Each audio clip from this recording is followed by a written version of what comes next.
السلام علیکم ورحمۃ اللہ وبرکاتہ۔ نحمده ونصلي على رسوله الكريم، اما بعد، اعوذ باللہ من الشیطان الرجیم، بسم اللہ الرحمن الرحیم۔ والشمس تجری لمستقر لها ذلك تقدیر العزیز العلیم۔ آج آپ کے سامنے پارہ نمبر 23 کی چند آیتیں انشاءاللہ پیش کی جائیں گی اور اس کی وضاحت کی جائے گی۔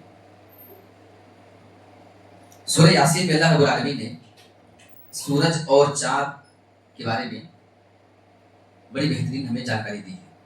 اللہ فرماتا ہے وَالشَّمْسُ تَجْرِي لِمُسْتَقَرٍّ لَهَا، سورج اپنے مقررہ راستہ پر چل رہا ہے۔ ذَلِكَ تَقْدِيرُ الْعَزِيزِ الْعَلِيمِ، یہ غالب جاننے والے اللہ کا اندازہ ہے، یہ اس کی ترتیب ہے۔ اللہ تعالیٰ نے یہی ترتیب اور اسی اندازے سے اس کو لگا کر کے رکھا ہے۔ کبھی ایسا نہیں ہو سکتا ہے کہ سورج چلتے چلتے اپنا راستہ بھول جائے، یا کبھی اپنے حساب سے سورج کی مرضی ہوئی تو نہ چلے، کبھی نہ نکلے، کبھی نہ ڈوبے۔ آج تک جب سے دنیا بنی ہے اور جب سے یہ نظام چل رہا ہے ایسا ہی چلتے آ رہا ہے۔ اچھا دیکھیے، دنیا میں بھی بہت ساری ترقی ہے نا، فلائٹوں کا زمانہ ہے اور راکٹوں کا زمانہ ہے، نہ جانے کیا کیا ترقی یافتہ دور میں ہو رہا ہے۔ ابھی جو کچھ معاملات چل رہے ہیں چند ملکوں کی لڑائی اور جھگڑے میں، آپ دیکھیں گے کتنی فلائٹیں بند ہیں، کتنی جگہوں کی آمد و رفت، ان کی جو ٹیکنالوجی تھی، ان کی جو ترقی یافتہ بنائی ہوئی جو یہ چیزیں تھیں وہ بند پڑی ہوئی ہیں۔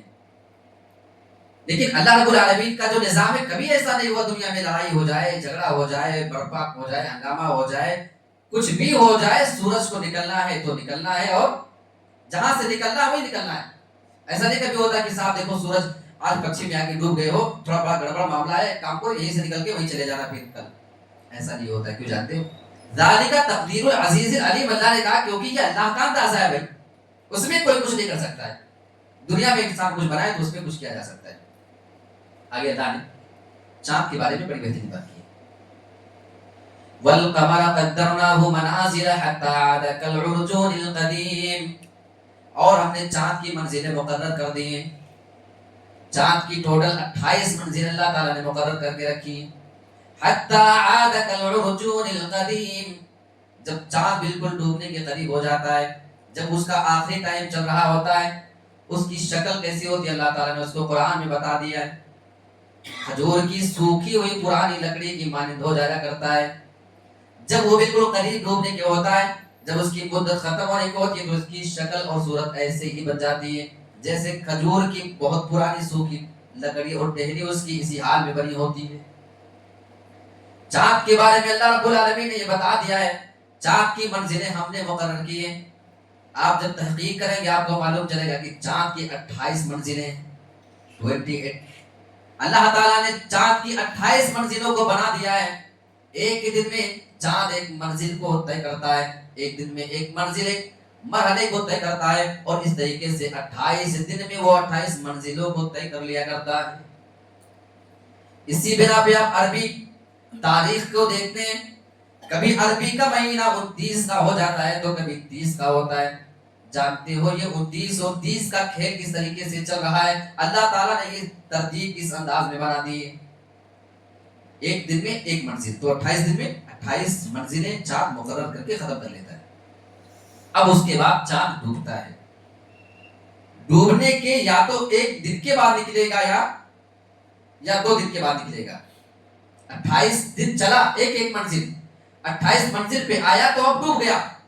اب ڈوبنے کے بعد کبھی ایک دن غائب رہ کے نکل آئے گا، ادھر 28 دن چلا ڈوبا، ایک دن غائب رہا، اگلے دن نکلے گا تو 29 کے بعد نکلے گا۔ کتنے کے بعد نکلے گا چاند؟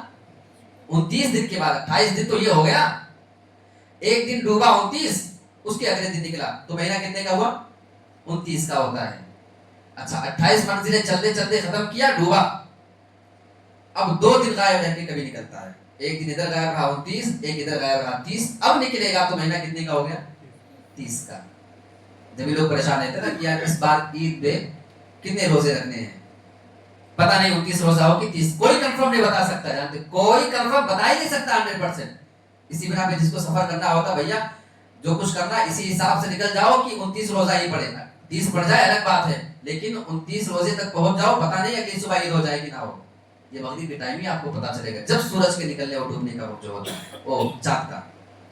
تو یہ اللہ تعالیٰ نے ترتیب بنائی ہے. آج تک کبھی ایسا نہیں ہوا کہ چلو 28 کا بھی مہینہ کبھی دیکھا, عربی مہینے آپ 28 کی کبھی سنے آج تک؟ جبکہ یہ جنوری فروری میں ہم نے اپنے حساب سے بنا لیا کہ فروری 28 کا ہے تو 28 کا 25 کا بنا لو, بات سمجھ آ رہی ہے. لیکن یہ چاند کا مہینہ کوئی اپنے حساب سے متعین کر ہی نہیں سکتا ہے. کیوں جانتے ہو؟ والقمر قدرناہ منازل, وجہ یہ ہے کہ اس کی منزلیں اللہ نے مقرر کی ہیں. یہ کبھی آگے پیچھے نہیں, یا تو 29 یا 30 ہوگا, اس سے زیادہ نہیں. اس پہ علماء نے بڑی ایک دلچسپ بات کی, بتاؤ چاند کی عمر کتنی ہوتی ہے اس حساب سے؟ یا تو 29 دن یا 30 دن ہے نا, ٹھیک ہے, 28 دن رہتا ہے اس کے بعد نکلتا. تو چاند کی جو عمر یہاں معلوم ہوتی ہے نا 28 یا 29, کتنی 28 یا 29. اس پہ علماء نے بڑی دلچسپ بات کی ہے. کہتے ہیں کہ جو عورتیں اپنے آپ کو چاند سمجھتی ہیں, انہیں معلوم ہونا چاہیے کہ چاند کی عمر صرف 28 اور 29 ہی ہوتی ہے. 40-45 تک جانے میں کوئی اپنے آپ کو چاند نہیں بول سکتی. ایک مزاحیہ باتیں کی گئی اس تعلق سے چاند کو لے کر کے, بات سمجھ آ رہی ہے؟ تو اللہ رب العالمین نے اچھا اس تعلق سے لوگوں کے درمیان بدعقیدگی کس قدر پھیلی ہوئی ہے. ایک صاحب کہتے ہیں کبھی بیان کرتے کرتے, اور کئی لوگ ان کے, آپ دیکھیں کہ شیخ عبد القادر جیلانی رحمۃ اللہ علیہ کے پاس ایک بڑا خوبصورت نوجوان آتا ہے. کچھ دیر بات کیا اور چلا گیا. لوگوں نے سوال کیا کہ صاحب یہ کون تھے پیر صاحب, یہ بڑا خوبصورت نوجوان آپ کے پاس آیا, کچھ بات کیا چلا گیا, یہ کون تھا؟ تو جانتے ہو لوگوں نے واقعہ کیا کر کے رکھا ہے, کہا کہ جانتے ہو یہ چاند تھا. کون تھا؟ یہ چاند تھا. پوچھنے آیا تھا, اجازت مانگنے آیا تھا مجھ سے کہ اس بار 29 کا مہینہ ہونا ہے کہ 30 کا ہونا ہے. ایسے ایسے پیر بڑے ہیں صاحب. تو پھر یہ سورہ یاسین کی آیتوں کو آپ ہٹا ہی دیں اور ایسے ہی واقعہ لے کر کے بیٹھ جائے کہ چاند کا نکلنا اور ڈوبنا شیخ عبد القادر جیلانی کے ہاتھ میں تھا. پھر تو اب وہ مر گئے, اب وہ کس سے پوچھنے آئے گا؟ یہ قرآن کی آیتوں کا اندر سے انکار ہے, کھل کر کے انکار نہیں, لیکن مانوی اعتبار سے اور اس طریقے سے عقیدے کا انحراف ہے. بہت سارے مولویوں نے یہ عقیدہ, یہ گمراہی بھی لوگوں کے درمیان پھیلائی ہوئی ہے. بہت بڑی ذمہ داری ہے. قرآن حدیث کی باتیں بیان کرنا یہ اتنا اہم کام ہے کہ اگر کوئی بندہ غلط بتاتا ہے تو وہ اس کا ذمہ دار ہوگا.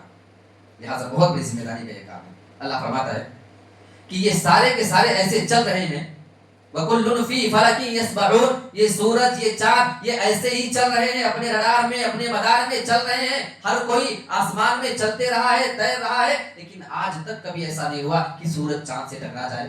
کبھی دیکھا ہے؟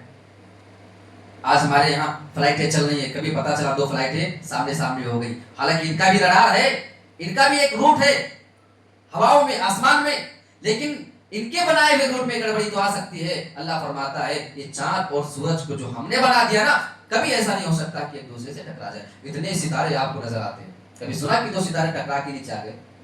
کیوں؟ کیونکہ یہ تمام چیزیں وَكُلٌّ فِي فَلَكٍ يَسْبَحُونَ, سب آسمان میں تیر تو رہے ہیں, لیکن ذرہ برابر کبھی کسی کے اندر کوئی گڑبڑی بھی پیدا ہوتی ہے. ہم گاڑیاں چلاتے ہیں, بہت ساری چیز, فلائٹیں چل رہی ہیں, کیا کیا ہیں, چند سالوں کے بعد ریپیئرنگ کی ضرورت پڑتی ہے. زیادہ پرانی فلائٹ ہو گئی, اس کو ہٹاؤ, لوگ احتجاج کرنے لگتے ہیں کہ فلائٹ زیادہ پرانی نہیں چلے گی, حادثات کا چانس بڑھ جاتا ہے. یہ سورج, یہ چاند ہزاروں لاکھوں سال پہلے نکل رہا ہے, ڈوب رہا ہے, آج تک کبھی کسی ریپیئرنگ کی ضرورت اس میں محسوس نہ ہوئی. کیوں جانتے ہو؟ ذالک تقدیر العزیز العلیم, اللہ رب العالمین کا انداز ہے. قرآن پڑھے تو ایمان تازہ ہو جاتا ہے. ایک مرتبہ اللہ کا انکار کرنے والا ایک آدمی تھا, ایک اعتراض کرتا ہے امام ابو حنیفہ رحمۃ اللہ علیہ سے. اعتراض یہ کرتا ہے کہ چاند, سورج, زمین, آسمان سب آٹومیٹک بنے ہیں, اپنے حساب سے سب کچھ ہو رہا ہے, کوئی اللہ نہیں ہے. بہت سارے ایسے داہیہ قسم کے لوگ ہیں, تو اس کا بھی یہی ماننا تھا کہ سب آٹومیٹک ہو رہا ہے. انہوں نے کہا اچھا, بہت اچھی بات تم نے بتا دی مجھے. ایک بار میرے ساتھ بھی کچھ ایسے ہی پیش آیا, میں نے بھی ایک واقعہ دیکھا, ایک معاملہ میرے سامنے ہوا, میں وہ تجھے بتا رہا ہوں. اب اس کی بات کو توڑنے کے لیے, اس کو جھوٹا ثابت کرنے کے لیے ایک واقعہ بنایا انہوں نے اپنے حساب سے. کہا کہ ایک بار میں سمندر کے پاس گیا, دریا کے پاس, تو میں کیا دیکھ رہا ہوں کہ ایک کشتی آتی ہے, اس میں کوئی ڈرائیور نہیں. وہ ٹائم پہ مشین کا زمانہ تو ایسے بھی نہیں تھا, نہ کوئی ڈرائیور ہے, نہ کوئی مشینری ہے, نہ کچھ ہے, آٹومیٹک آئی. اس میں سامان بڑا لوڈ تھا, کنارے آ کے لگی, سامان آٹومیٹک نکلا, ساحل کے کنارے آ گیا. اور باہر کے جو سامان رکھے تھے لے کے اس کو جانا تھا، آٹومیٹک سامان اٹھے اور جا کر کے کشتی میں سوار ہو گئے اور کشتی آٹومیٹک گھومی اور لے کر کے چلی گئی۔ اس نے کہا کہ عجیب بکواس کر رہے، ایسا کیسے ہو سکتا ہے کہ کشتی خود سے آئے، سامان خود سے نکلے، خود سے لوڈ ہو جائے، یہ کبھی نہیں ہو سکتا ہے۔ کہا اچھا صاحب، اتنا چھوٹا سا کام خود سے نہیں ہو سکتا ہے، یہ سورج، یہ چاند، یہ زمین، یہ آسمان، یہ بارش، یہ ہوائیں، یہ آٹومیٹک ہو سکتا ہے، پھر تمہاری عقل کیوں نہیں کام کرتی ہے؟ یہ سمجھانے کا انداز بات سمجھا گئی نا، یہ جو انہوں نے مثال دی تھی۔ تو آدمی جس انداز میں جس بات کو سمجھنے والا ہو نا، اسی اعتبار سے اس کو سمجھانا چاہیے۔ کیونکہ زیادہ لمبی بات نہیں کرنا مجھے، میں آخر میں ایک چیز کی جانب آتا ہوں۔ حضرت داؤد علیہ السلام کے پاس دو دوست آئے تھے، ان کی دیوار کو پھلا کر کے آ گئے، اور آنے کے بعد کہا کہ دیکھو، ایک نے شکایت کیا، کہا ان ھذا اخی، یہ میرا بھائی ہے، سگا بھائی نہیں تھا، اس کا دوست تھا، بات سمجھ آ رہی ہے، لیکن کہہ رہا میرا بھائی ہے۔ معاملہ کیا تھا؟ دونوں کا جھگڑا ہو گیا تھا۔ ہمارے درمیان جھگڑے ہو جائیں تو ہم انسان کو کیا کیا الفاظ سے یاد کرتے ہیں، وہ دونوں کسی معاملے میں جھگڑ پڑے ہیں، وہ کہہ رہا ہے کہ صاحب میرے پاس ایک دمبی ہے اور اس کے پاس جو ہے 99 دمبیاں موجود ہیں میرے دوست کے پاس، اور یہ چاہتا ہے میں اپنی والی ایک دمبی بھی اس کو دے دوں، یہ مانگنا چاہ رہا ہے مجھ سے، تو کیا یہ مجھ پر ظلم نہیں ہے؟ ایک آدمی جو کرنا چاہ رہا ہے، انہوں نے کہا بھائی یہ تو بہت بڑا ظلم ہے، اگر اس طرح کوئی کرتا ہے تو بہت بڑا ظلم ہے۔ اب آپ سوچئے، مقدمہ لے کر کے آیا تھا، کس چیز کو لے کر کے؟ جھگڑا ہو رہا تھا، وہ ظلم کر رہا تھا اس پر، اس کا جانور لینا چاہ رہا تھا، لیکن کہہ کیا رہا ہے ان ھذا اخی، یہ میرا بھائی ہے جو مجھ سے چھیننا چاہ رہا ہے۔ حالانکہ دوست تھے، لیکن کہہ کیا رہا ہے؟ بھائی ہے۔ آج ہم مسلمان دیکھ لیں، 5 روپے کا معاملہ کوئی گڑبڑ ہو جائے، پھر دیکھو ہماری زبانیں کیا چلتی ہے اپنے بھائی کے لیے۔ یہ فرق ہے ہم میں اور نیک لوگوں میں، بات سمجھ آ رہی ہے؟ بہت بڑی بات ہے۔ اور اگر کوئی آدمی اس طریقے سے اچھا کام کرے، مسلمانوں کے لیے اچھا بنے، تو اس کے بارے میں اللہ کے نبی صلی اللہ علیہ وسلم کی وہ حدیث مجھے یاد آتی ہے۔ ایک صحابی رسول کے بارے میں اللہ کے نبی ارشاد فرماتے ہیں، یہ ایسی حدیث بیان کرنے جا رہا ہوں کہ ہر مرد اور عورت اپنے آپ کو ایسا بنا سکتی ہے، اور اس کی وجہ سے اللہ کے نبی نے بھی جنت کی بشارت سنائی ہے۔ اللہ کے نبی بیان فرماتے ہیں، صحابہ کے پاس آپ موجود ہیں، آپ بیان کرتے ہیں کہ بھی تھوڑی دیر میں ایک آدمی آئے گا جو جنتی آدمی ہے۔ تھوڑی دیر کے بعد ایک انصاری صحابی آتے ہیں، سارے صحابہ دیکھ رہے تھے کہ کون آدمی آ رہا ہے۔ دوسرے دن پھر یہی معاملہ ہوتا ہے، اللہ کے نبی پھر وہی بات کہتے ہیں کہ بھی تھوڑی دیر کے بعد ایک جنتی آدمی تمہارے درمیان آنے والا ہے۔ تھوڑی دیر کے بعد پھر وہی آدمی آتا ہے جو کل آیا ہوا تھا۔ تیسرے دن پھر اللہ کے نبی یہی بات کہتے ہیں، ابھی ایک جنتی آدمی تمہارے درمیان تمہاری محفل میں آنے والا ہے۔ پھر وہی صحابہ رسول آئے، یعنی 3 دن اللہ کے نبی نے ان کے بارے میں لگاتار جنت کی بشارت سنائی، اس آدمی کو جنتی کہہ دیا تھا۔ سارے صحابہ بڑے حیران ہو گئے، بڑی بڑی نیکیاں کرنے والے صحابہ موجود تھے، اس آدمی کے بارے میں سب نے تعجب کر لیا کہ یہ کون سا ایسا کام کرتا ہے کہ اللہ کے نبی نے 3 دن لگاتار اس کے بارے میں جنتی ہونے کی بات کی ہے۔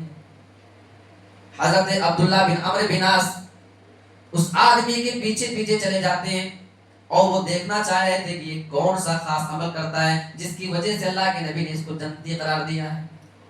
اس آدمی کے گھر پہ جاتا ہے، یہ اس آدمی کے گھر پہ پہنچ گئے اور اپنی جانب سے یہ بات بنا کر کے پیش کرتے ہیں کہ میرا میرے باپ سے جھگڑا ہو گیا ہے، اور میں نے یہ قسم کھا لی کہ میں 3 دن تک اپنے گھر میں نہیں جاؤں گا۔